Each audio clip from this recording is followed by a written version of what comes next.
मध्य प्रदेश में भी जाति की राजनीति को हवा मिल रही है। सभी पार्टियां अलग अलग तरीके से जातीय गठजोड़ बनाने में जुटी हैं। ऐसा इसलिए क्योंकि जातियों के रुख पर ही 2023 की सत्ता तय होगी।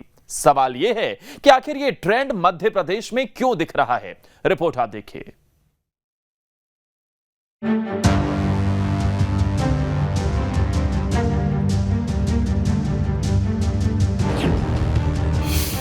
जातियों को साधने की मची होड़।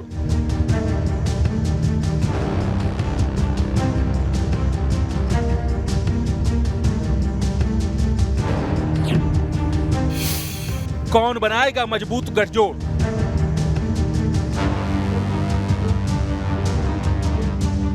कुछ जिलों को छोड़ दे तो मध्य प्रदेश में जातीय राजनीति का असर कम दिखता था, लेकिन इस बार ये ट्रेंड बदला बदला सा दिख रहा है। जातीय समीकरण पर सबका जोर है। हर सियासी दल एक मजबूत गठजोड़ बनाने में जुटा है। कोई सौगात दे रहा है तो कोई वादों के जरिए जोड़ने की कोशिश में जुटा है। इसीलिए कहा जा रहा है कि इस बार के चुनाव में धर्म के साथ साथ जातीय गठजोड़ का भी असर दिखेगा। जिसके साथ जातीय समीकरण इंटैक्ट रहा उसका पलड़ा भारी रहेगा। सबका साथ, सबका विकास, सबका विश्वास और सबका प्रयास, इसमें कहाँ जाति की है बात। भारतीय जनता पार्टी के लिए सब समान है। वसुदेव कुटुंबकम, सकल भारतीय, सारे भारत के लोग हमारे लिए एक समान हैं। ना हमने कभी तुष्टीकरण की राजनीति करी, न कभी बंटवारे के आधार पर राजनीति करी, न समाज के आधार पर, न जाति के आधार पर। भारतीय जनता पार्टी विकास के आधार पर राजनीति करती है। दिल्ली की आदरणीय प्रधानमंत्री नरेंद्र मोदी जी की सरकार हो या माननीय मुख्यमंत्री शिवराज जी की सरकार हो, हमारा एक ही विषय है, विकास, विकास और विकास। देखिए, कांग्रेस पार्टी ने हमेशा इस देश की सभी जातियों को, धर्मों को, वर्गों को एक सूत्र में पिरोने का काम किया है। सभी जातियों को एक साथ सम्मान भी दिया है और उनके उत्थान के लिए कार्य भी किया है विगत 70 सालों में। भारतीय जनता पार्टी अवश्य जाति की, धर्म की राजनीति करती है। जातियों को साधने का प्रयास करना, जातियों को लुभाने का प्रयास करना, ये भारतीय जनता पार्टी का स्टाइल है। कांग्रेस सभी जातियों को समान भाव से देखती है और सभी जातियां कांग्रेस के लिए महत्वपूर्ण है। मध्य प्रदेश की 8 करोड़ जनता कांग्रेस के लिए महत्वपूर्ण है। अब सवाल है कि कास्ट फैक्टर पर इतना ध्यान क्यों दिया जा रहा है? तो जानकार बताते हैं कि इसके कई कारण हैं। मसलन मुद्दों की चर्चा कम हो रही है, धर्म की राजनीति हावी है, बीजेपी कांग्रेस में सीधी लड़ाई है, तीसरा मोर्चा खोलकर जाति की राजनीति कर रहा है, हिमायती बताकर खास जाति को जोड़ने की कोशिश में है। बाकी लोग पीछे रहे तो नुकसान हो सकता है। इसीलिए छोटे दलों के साथ साथ बीजेपी और कांग्रेस भी जातीय राजनीति को साधने में जुटे हैं।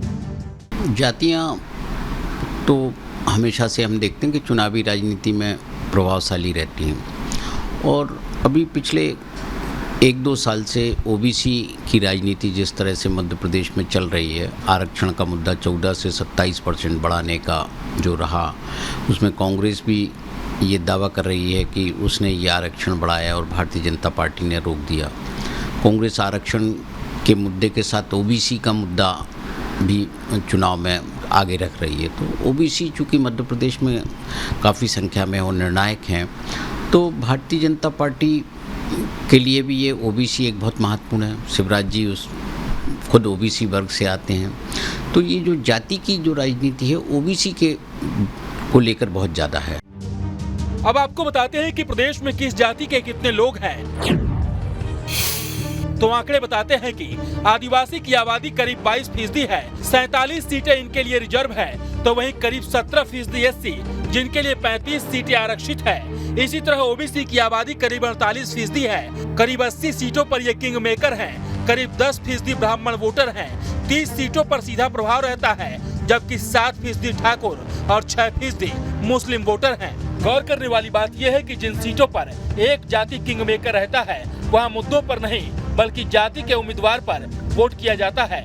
इसीलिए धर्म और जाति का प्रभाव बढ़ता जा रहा है। मध्य प्रदेश में अमूमन जातिगत चुनाव नहीं देखने को मिलते, लेकिन इस बार तस्वीर मध्य प्रदेश की कुछ बदली नजर आ रही है। वो ये बताता है कि सत्ता के अगर शिखर पर पहुंचना है तो आपको सबको साधना पड़ेगा। हालांकि बीजेपी और कांग्रेस दोनों ही हर वर्ग को साधने का पुरजोर प्रयास कर रही है, लेकिन देखना होगा कि आखिर कौन किसका साथ देता है और सत्ता के शिखर पर जातियों को साधते हुए कौन सा दल पहुंचता है। वीडियो जर्नलिस्ट प्रदीप के साथ जितेंद्र शर्मा, न्यूज स्टेट, भोपाल। अब इसमें एक खबर तो यह है कि पहले करीब 70 सीटों पर जातीय राजनीति का प्रभाव रहता था, लेकिन अब सभी सीटों पर इसका असर देखने को मिल रहा है।